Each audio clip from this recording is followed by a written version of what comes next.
Hello students, hope you all are doing great. My name is Bubbly. I am an assistant professor. बच्चे आज शुरू करेंगे हम आपका HFC यानी कि पीछे की क्लास में आपका हरियाणा इकोनॉमी का बजट हुआ था और बजट के बाद हमने बजट से पहले हमने रोल ऑफ HSIIDC किया था यानी कि आपका आज हम देखेंगे HFC यानी कि हरियाणा फाइनेंस कॉर्पोरेशन है ना। सारा कुछ देखेंगे कि कब एस्टैब्लिश हुआ, किस तरीके की प्राइवेट ओन्ड कंपनी है या आपकी पब्लिक सेक्टर की कंपनी है या फिर किस तरीके के काम करती है, किस तरीके के रोल्स हैं, इसके रोल्स और रिस्पॉन्सिबिलिटी क्या है, किस तरीके की हमारे हरियाणा के अंदर इससे रिगार्डिंग स्कीमें हैं, क्या क्या चीजें हैं।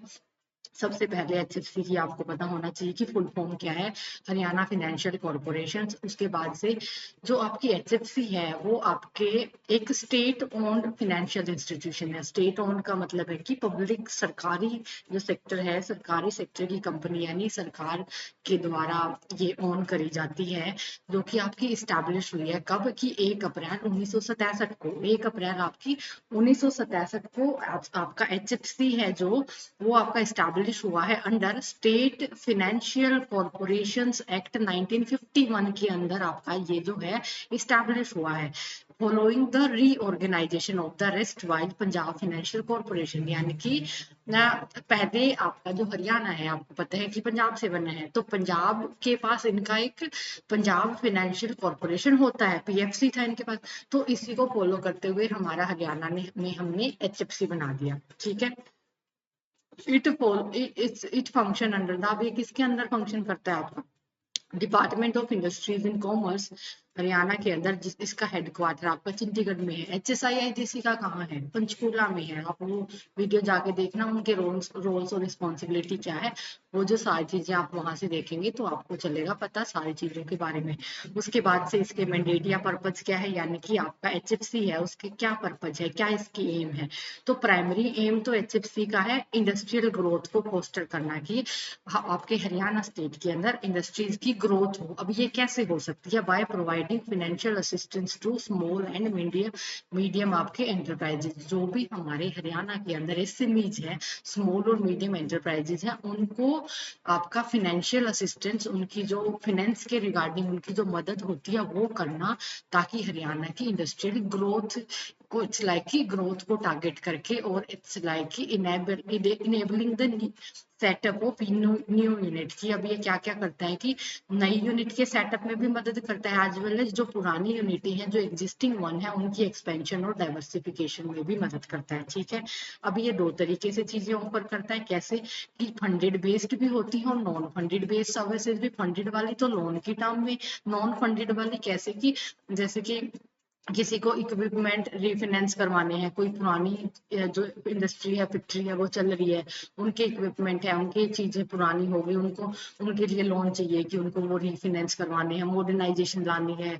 कोई ऐसी स्कीम है होटल्स के लिए, स्मॉल हॉस्पिटल्स के लिए, असिस्टेंस फॉर एक्स सर्विसमैन, जो आपके रिहेबिलिटेशन ऑफ सिक यूनिट, यानी कि जो भी बहुत ही बुरी हालात के जो इंडस्ट्रियल यूनिट है जो बिल्कुल खस्ता हालत हुई होती है, उनको असिस्टेंट जो आपका फाइनेंशियल असिस्टेंस है वो प्रोवाइड करना। और सिंगल विंडो स्कीम, यानी कि सारी की सारा जो काम है एक ही विंडो यानी कि एक ही जगह पे हो जाना, ताकि वो वाली चीजें फर्दर बहुत जगह की मारा मारी उस चीजों से आपका जो इंडस्ट्रियल जो आपका इंटरप्रेन्योर हम चीजों से बचा रहे हैं। उसके बाद से आपका इसके अंदर है फाइनेंशियल परफॉर्मेंस एंड कवरेज। तो फाइनेंशियल परफॉर्मेंस एंड कवरेज के लिए हमारे को जो डाटा मिला है वो बहुत पुराना मिला है कि 31 मार्च 1994 तक जो HFC ने फाइनेंस किया था 8,789 प्रोजेक्ट को विद कॉमुलेटिव सैंक्शन ऑफ आपका 61,511 लाख रुपए और डिस्बर्समेंट है जिसमें 50,570 लाख की। देखो ये इंपॉर्टेंट नहीं है क्योंकि ये डाटा बहुत पुराना है, जो डाटा नया जिस चीज का अवेलेबल होगा वो ही आपका एग्जाम के पॉइंट ऑफ व्यू से आपका इम्पोर्टेंट होगा। बाकी इसका हेडक्वार्टर कहाँ है, इसकी स्टैब्लिशमेंट कब हुई, किसको फॉलो करते हुई हुई इसके मेन एम क्या है, प्राइमरी एम, उनके फंक्शन क्या है, जो रोल क्या है, वो सारी चीजें यहाँ पे इंपॉर्टेंट रहेंगी। अब it also plays a pivotal role in developing आपका फर्स्ट जनरेशन एंटरप्रेन्योर को। आपका मेन जो रोल है ये प्ले करता है कि जो आपके फर्स्ट जनरेशन एंटरप्रेन्योर डेवलप हो रहे हैं उनको बनाने में, प्रमोट करने में, इंडस्ट्रीज को इन बैकवर्ड एरियाज और जनरेट करने के लिए एम्प्लॉयमेंट, ये सारे काम इनके मेन काम है। अब इनका गवर्नेंस और स्ट्रक्चर कैसा है कि जो HFC है वो गवर्न करा जाता है बोर्ड ऑफ डायरेक्टर के द्वारा। अब बोर्ड ऑफ डायरेक्टर कैसे कि जो रिप्रेजेंटेटिव, जो आपके बहुत इट्स लाइक कि रिप्रेजेंटेटिव होते हैं स्टेट गवर्नमेंट के अंदर, जैसे सिडबी में कोई काम कर रहे हैं रिप्रेजेंटेटिव आपके, स्मॉल आपका industrial development bank of India, आपका कमर्शियल बैंक में है, इंश्योरेंस कंपनीज में है, और जो शेयर होल्डर्स होते हैं, तो वो जो सारे जो लोग हैं वो उनके मेन जो लोग हैं वो यहाँ पे इनके बोर्ड ऑफ डायरेक्टर होते हैं। उसके बाद से ये जो क्या करते हैं, ये मेंटेन करते हैं ब्रांचेज को। इनकी जो ब्रांचेज हैं इट्स लाइक कि HFC की जो ब्रांचेज है कई सारे डिस्ट्रिक्ट में भी इन्होंने खोली हुई है ताकि इसकी वाइड स्प्रेड जो एक्सेसिबिलिटी है उसको आपका इंश्योर करा जा सके। अब इसके अंदर इसके कुछ क्रिटिसिज्म और चैलेंजेस भी है, यानी कि HFC का कोई ज्यादा सच अवेलेबल नहीं है चीजें, और HFC का जब ज्यादा नहीं है तो हमारे को भी मेन ही चीजें पता होनी चाहिए। अब इसमें चैलेंज और क्रिटिसिज्म क्या है कि कैग की एक रिपोर्ट आई है कि जिसमें लिखा हुआ है कि 40 साल से ज्यादा हो गए हैं, यानी कि अब तो करीब 50 से भी ज्यादा हो गए हैं कि इतने साल ऑपरेशन होने, इतने साल तक इसके ऑपरेट होने के बाद भी HFC बहुत चीजों में पीछे रह गया है, कि ये लैक कर गया है किसमें, लॉन्ग टर्म स्ट्रेटेजिक प्लानिंग में, कि लॉन्ग टर्म स्ट्रेटेजिक प्लानिंग ये उस तरीके से नहीं कर रहा। ये हाईलाइट करता है deficiencies in appraising and monitoring, loan monitor करने में इनके डेफिशिएंसी आ रही है। पुअर फंडिंग का मोबिलाइजेशन है, 2003 से 8 तक के डाटा के जो भी अवेलेबल था उसके according, failure to meet sanction, जो फंडेड जो सैंक्शन हो रहे हैं फंड नहीं हो रहे हैं उनको, उसमें भी फेलियर आ रहा है, डिस्पर्समेंट टारगेट भी पूरे नहीं हो रहे। इनका जो लोन डिस्ट्रीब्यूशन है वो भी इवन इट्स लाइक कि अनइवन है, वो प्रॉपर उसका सेम पैटर्न में नहीं है। अब इसकी एक समरी टेबल देख लेते हैं कि सबसे पहले तो कब फाउंडेड हुआ, आपका 1 अप्रैल 1967 को अंडर SFC एक्ट 1951, ये इंपॉर्टेंट है। इसका पर्पज क्या है, ये प्रोवाइड करता है financial aid to promote SMEs based industrial development. अब इसकी की सर्विसेज क्या है, टर्म लोन देता है मॉडर्नाइजेशन के लिए, री फाइनेंस करने के लिए स्कीमों को, सेक्टर स्पेसिफिक आपका एड्स भी देता है। गवर्नेंस की बोर्ड ऑफ डायरेक्टर के द्वारा बहुत जो डाइवर्स उनकी रिप्रेजेंटेशन होती है, जैसे कोई आपका सीडबी में है और कोई अदर फाइनेंशियल एक्सपर्ट होते हैं जो कि यहाँ पे कमर्शियल बैंक और अदर वेरियस जगह पे होते हैं। उसके बाद से इसका इम्पैक्ट क्या है, ये थाउजेंड्स ऑफ प्रोजेक्ट को फाइनेंस करता है। उसके बाद से ये प्रमोट करता है आपका एंटरप्रेन्योरशिप और एम्प्लॉयमेंट दोनों चीजों को। सही है। अब इसके अंदर कुछ इशू भी नोटेड करे गए हैं जो कि हमने पीछे इसके क्रिटिसिज्म और चैलेंजेस में देखे थे कि ये लैक करता है, लॉन्ग टर्म प्लान जो है उन चीजों में कमी पाई गई है, ये चीजें ये सही से नहीं कर रहा है। इसकी जो फंड की जो मॉनिटरिंग है वो पुअर हो रही है, और इनका जो आपका लोन डिस्ट्रीब्यूशन है इवन वो भी इट्स अनइवन है, वो भी आपका NCR रीजन की तरफ ज्यादा बाइज्ड है। तो वो वाली चीजें इसके अंदर देखी गई है। अब कुछ एक की स्कीम हमने डाली है इसके अंदर जो आपकी HFC से रिलेटेड है, तो वो एक बार फर्दर हम इसको रिवाइज कर लेते हैं, गो थ्रू कर लेते हैं कि क्या क्या चीजें हैं। सबसे पहली है आपकी general term loan. General term loan के अंदर क्या है कि ये सेटअप करता है न्यू इंडस्ट्रियल यूनिट को, उनकी एक्सपेंशन देखता है, डाइवर्सिफिकेशन देखता है और मॉडर्नाइजेशन देखता है। ये कवर करता है लैंड को, बिल्डिंग को, मशीनरी को और वर्किंग कैपिटल मार्जिन को। उसके बाद से सिंगल विंडो इसकी जो स्कीम है वो क्या करती है, टर्म लोन प्रोवाइड करती है और वर्किंग जो कैपिटल लोन्स है वो भी देती है एक ही रूफ के अंदर, ताकि एंटरप्रेन्योर को ज्यादा मल्टीपल इंस्टीट्यूशन को अप्रोच ना करना पड़े, एक ही जगह उनके सारे काम हो जाए।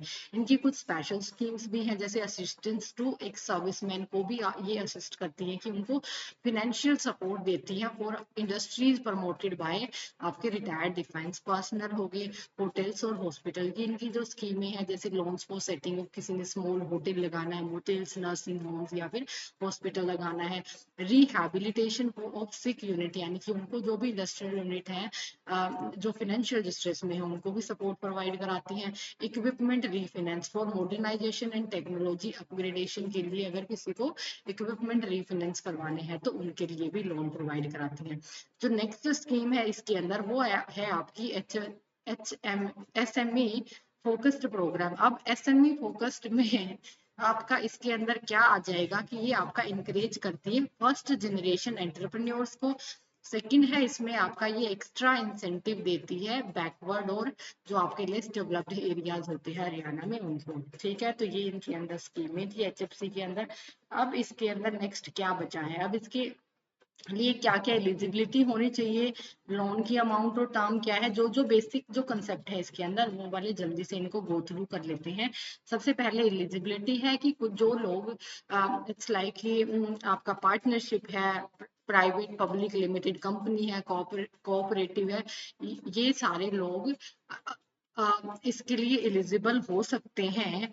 अब बस इनको क्या करना है कि इनकी जो यूनिट है that must be located in Haryana में यूनिट लगानी है इनको। ठीक है, project should be financially viable होना चाहिए और with in permissible industry category की, ऐसी कैटेगरी के अंदर आना चाहिए कि जिसकी परमिशन मिल सके। इट्स लाइक कि ऐसा नहीं होना है कि जिसकी परमिशन ही बैन हो, इट्स लाइक कि तो वो एलिजिबिलिटी के दायरे में नहीं आएगा।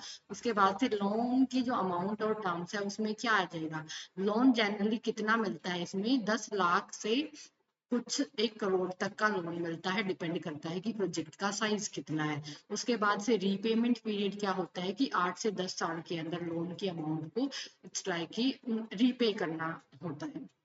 और इंटरेस्ट रेट जो होते हैं इनके कॉम्पिटिटिव होते हैं, लेकिन जो कमर्शियल बैंक होते हैं उनके रेट से ज्यादा इनके इंटरेस्ट रेट रहते हैं।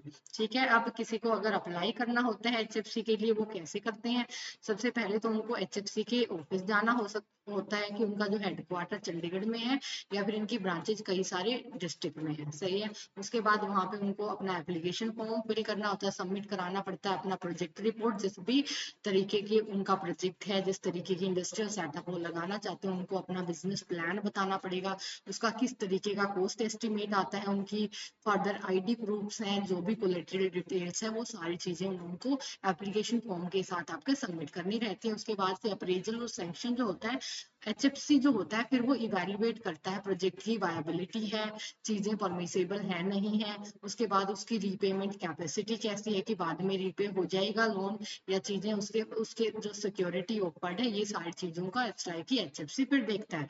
उसके बाद से डिस्बर्समेंट की फंड जो रिलीज होता है वो एक साथ में नहीं होता, वो फर्दर स्टेजेस में होता है। ठीक है, अब इसने एचएफसी ने क्या किया, किस तरीके का रोल आपके हरियाणा में अदा किया है, हरियाणा की डेवलपमेंट में अदा किया है, इसने हेल्प करी है थाउजेंडों प्रोजेक्ट को फाइनेंस करने में।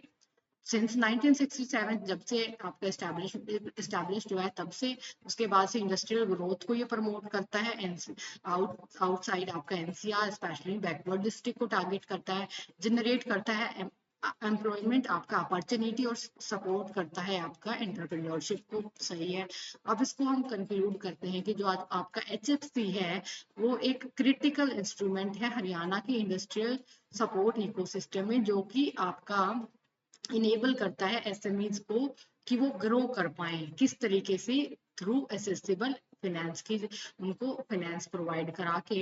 Despite its contribution to economic development, बहुत सारे जो चैलेंजेस हैं वो भी इसके सामने हैं, लाइक स्ट्रेटेजिक चैलेंज आपका प्लानिंग वाला और इक्विटेबल फंड डिस्ट्रीब्यूशन वाला। इस तरीके से आज हमने आपका एचएफसी का जो चैप्टर है या फिर एचएफसी का जो टॉपिक है वो बहुत अच्छे से इसको कवर कर लिया है। अगर आप बच्चों को किसी को भी ये समझ नहीं आया है या इसमें से कोई भी टर्म, इसमें से कोई एक स्पेसिफिक बात, कोई एक चीज आपको नहीं समझ आई है तो आप मुझे कमेंट करेंगे। Thank you for watching.